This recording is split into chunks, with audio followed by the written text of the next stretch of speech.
ఇంకా చదువుతున్నాడో మనకు తెలియదు. Okay sir. Guvvala Balaraju BJP పార్టీలో చేరి బీఆర్ఎస్‌కి రాజీనామా చేసిండు. అదే బాటలో మరికొంతమంది ఎమ్మెల్యేలు ఈ గువ్వల బాలరాజుతోని ఏదైతే మేనాబాద్ ఫామ్ హౌస్ ఇష్యూలో ఎమ్మెల్యేల కొనుగోలులో ఉన్నవాళ్ళు రోహిత్ రెడ్డి కావచ్చు, తర్వాత ఇంకో ఇద్దరు ఎమ్మెల్యేలు కూడా పోతారని ప్రచారం జరుగుతుంది. కొంతమంది బీఆర్ఎస్ ఎమ్మెల్యేలు ప్రెజెంట్ ఎమ్మెల్యేలు కూడా వస్తున్నారని చెప్పి బీజేపీ రాష్ట్ర అధ్యక్షుడు చెప్పడం కావచ్చు.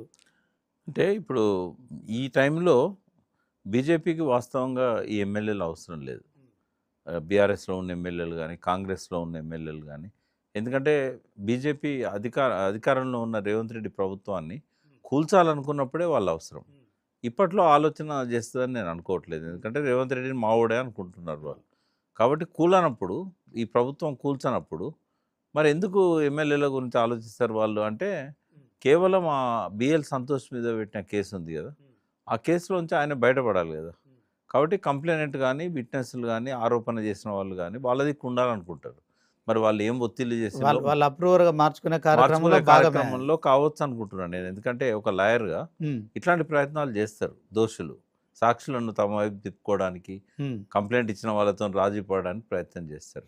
మరి ఏం ఒప్పందం జరిగిందో నాకైతే ఆయన మీద సంపూర్ణంగా గౌరవం ఉంది. ఎందుకంటే బీఆర్ఎస్లో 10 సంవత్సరాలు ఉన్నాడు కాబట్టి ఎమ్మెల్యేగా, అంతకుముందు కూడా పార్టీలో ఉన్నాడు కాబట్టి ఆయనతో నాకున్న స్నేహం వల్ల ఆయన మాలాంటి వాళ్ళకు కూడా చెప్పలే ఎందుకు పోతున్నాడు ఏంది అనేది మాకు కూడా తెలియదు.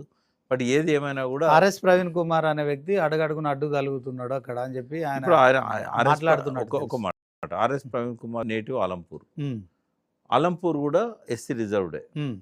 ఆయన ప్రయత్నం చేసింది బీఎస్పీలో ఉన్నప్పుడు కాగజ్ నగర్. అవును, ఇప్పుడు కూడా కాగజ్ నగర్తో ఆయన సంబంధాలు ఉన్నాయి. ఆయన ఎందుకు అచ్చంపేటకు వస్తాడు? ఆయన ఎంపీగా పోటీ చేశాడు. కేసీఆర్ గారు కూడా ఆయనకు బీఫామ్ ఇచ్చిండు. ఇదే గువ్వల బాలరాజు కూడా పోయి హార్డ్ వర్క్ చేసిండు ఎంపీగా చేసినప్పుడు. అది చెప్పడానికి ఒక కారణం కావచ్చు, కానీ ఈయన పోవడానికి అది జస్టిఫై చేసుకోవడానికి అయితే సరిపోలేదు. బట్ ఈ టైంలో ఈయనైతే పోయిండు. ఇంకో ఇద్దరు పైలట్ రోహిత్ రెడ్డి కానీ, ఇంకొక మన రేగ కాంతారావు కానీ పోతారా లేదని చెప్పలేను. బట్ ఈ పోయిన ఆయనకు ఏమి ఇబ్బంది అయిపోయిండు అని అనుకుంటే బీజేపీ వాళ్ళు ఒత్తిడి అనేది ఉండొచ్చు అనేది ఒకటి కనబడుతూ ఉంది. ఏది ఏమైనా ఇది 100% రాంగ్ డిసిషన్. అంటే ఒక రకంగా చెప్పాలంటే గువ్వల బాలరాజు ఫ్యూచర్ అంతా కూడా రేపు బీజేపీ మీద ఆధారపడి ఉంటుంది. బీజేపీ కనుక ఇక్కడ 2 పార్టీల కంటే ఎక్కువగా బలపడితేనే గువ్వల బాలరాజుకు ఫ్యూచర్ ఉంటుంది. లేకుంటే ఒక సునాయాసంగా ఎమ్మెల్యే మూడోసారి ఎమ్మెల్యే అవకాశాన్ని చేతిలో జారబెట్టుకున్నాడు.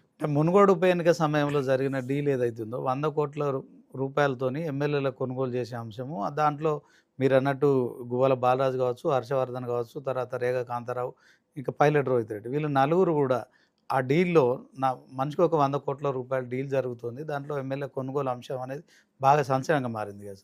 ఇప్పుడు కూడా బీజేపీ మళ్ళీ అప్రూవర్గా మార్చుకునే క్రమంలో ఇలాంటి డీల్ ఏదన్నా జరిగిందంటారా? చెప్పలేము మనం. అంటే బాలరాజు అట్లా డబ్బుల కోసం పోయిండని నేను అనుకోను. రేపు ఫ్యూచర్ ఉంటుంది బీజేపీకి అని చెప్పి ఉండొచ్చు, లేదా బయట వచ్చే కామెంట్స్ నమ్మి ఉండొచ్చు. ఆయన సీఎం రమేష్, కవిత వాళ్ళు చేసిన కామెంట్స్ ఏమన్నా నమ్మి ఉండొచ్చు. బీజేపీతో భవిష్యత్తులో మిలాఖత్ అవుతారేమో. ఆయన ఫోన్ కాల్ లీక్ అయిందని చూస్తే తర్వాత ఎట్లా వీళ్ళు అలాగే పోతారు, అందుకే ముందే నేను పోతున్నా అన్నట్టుగా ఏవైతే బయట ప్రచారాలు అయినాయో అట్లాంటి ఇన్ఫ్లుయెన్స్ చేయొచ్చు. కేవలం డబ్బు కోసం ఆయన పేదోడు కాదు కదా. గువ్వల బాలరాజు పేదోడేం కాదు, డబ్బులు ఉన్నాయి ఆయనకు. ఆయన పార్టీలోకి వచ్చినప్పటికే డబ్బులు ఉన్నాయి ఆయనకి. ఓకే సార్, ఫైనల్గా కేసీఆర్